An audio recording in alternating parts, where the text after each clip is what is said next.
Assalamualaikum warahmatullahi wabarakatuh.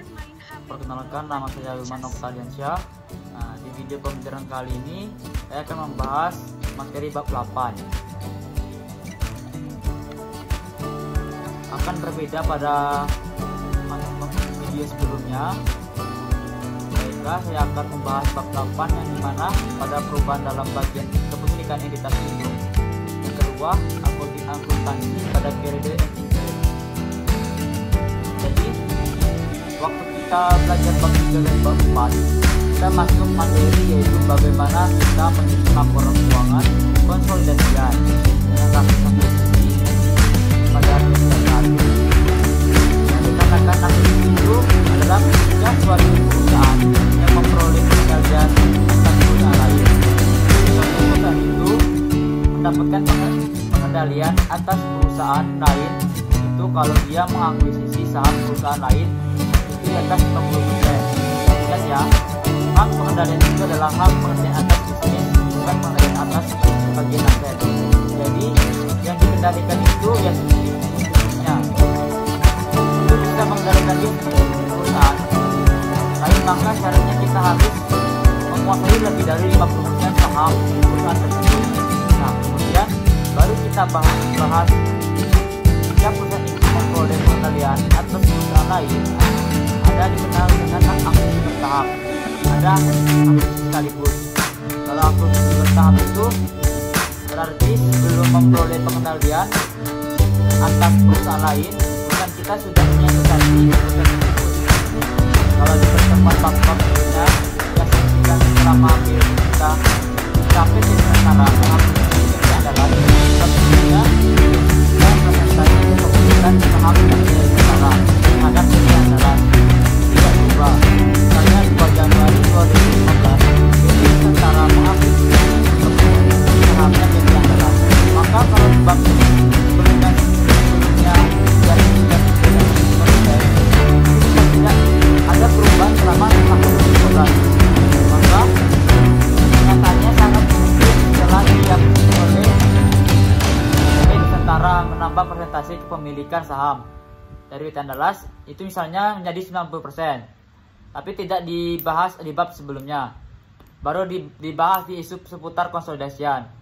Nah, itulah namanya perubahan kepemilikan saham PT Induk pada PT Anak, tapi catatannya tidak menghilangkan pengendalian dimiliki oleh PT Induk. Nah, PT Nusantara waktu 2 Januari 2015 mengakuisisi 75% saham PT Andalas, kemudian di tahun 2015 dia menambah lagi sebesar 10%. Maka presentasi kepemilikan PT Nusantara pada PT Andalas menjadi 85%. Pengendalian PT tidak hilang, tapi presentasi kepemilikannya bertambah atau juga bisa berkurang. Misalnya terjadi kesalahan transaksi yang mengakibatkan presentasi kepemilikan saham PT Nusantara pada PT Andalas itu berkurang 60%. Jadi turun 15%. Nah, itu juga dibahas dalam materi ini. Nah, yang penting catatannya PT Nusantara tidak kehilangan pengendalian. Nah, jadi apa yang menyebabkan kepemilikan saham yang dimiliki PT Induk atas PT Anak itu karena apa? Nah, kalau di buku itu dibagi menjadi 2. Yang pertama, perubahan kepemilikan saham PT Induk atas sahamnya PT Anak itu berubah karena transaksi itu dilakukan oleh induk perusahaan yang berubah.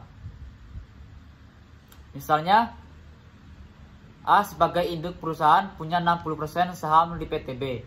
Berarti ada 40% saham PTB yang tidak dimiliki oleh PTA sebagai PT Induk. Ternyata 40% itu 30%-nya dimiliki PT C, 10%-nya dimiliki PT D. Anggaplah jumlah saham biasa yang beredar pada PTB itu 1 juta lembar. Nah, berarti kalau PTA punya 60%, saya menguasai 600.000 lembar saham PTC dan 300.000 lembar saham PTD dan 100.000 lembar saham miliknya pada PTB. Nah, kemudian terjadi perubahan kepemilikan saham yang dimiliki PTA atas sahamnya PTB. Yang pertama itu karena transaksi yang dilakukan oleh entitas induk itu sendiri. Contoh, PTA membeli 10% sahamnya PTB dari C. Nah, itu yang namanya transaksi itu dilakukan oleh PT Induk akibat dari PTA membeli 100.000 lembar saham PT B yang dimiliki oleh PT C. Maka sekarang jumlah kepemilikan PTA bertambah dari 60% menjadi 70%, yaitu 700.000 lembar. PTC turun menjadi 20% karena tinggal 200.000 lembar lagi. PTD tetap 10%. Berarti ada dampak ketika PTA membeli tambahan saham dari pihak ketiga, kepemilikan saham PTA bertambah dan kepentingan non pengendali berkurang. Itu konsekuensinya PTC dan D. Itu namanya kepentingan non pengendali.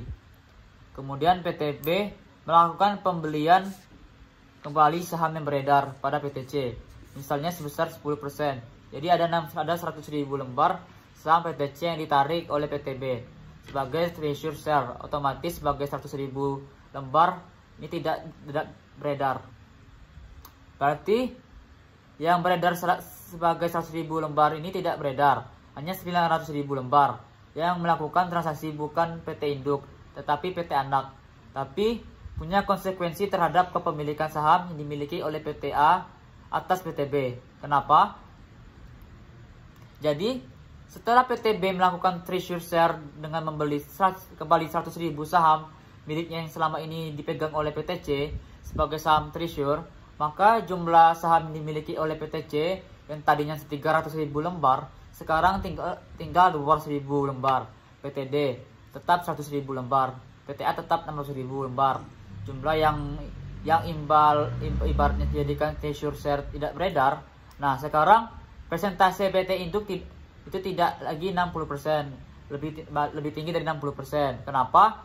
PTA memang punya 600.000 lembar, tapi pembaginya bukan bagi 1 juta, tapi 900.000 lembar, maka PTA pasti di atas 60%.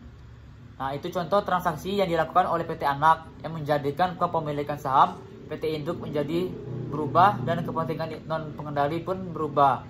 Nah, sekarang kita kembali lagi ke buku yaitu menurut PSAK 65 2014. Nah, perubahan dalam bagian kepemilikan induk atas entitas anak yang tidak mengakibatkan kehilangannya pengendalian entitas induk pada entitas anak adalah transaksi ekuitas.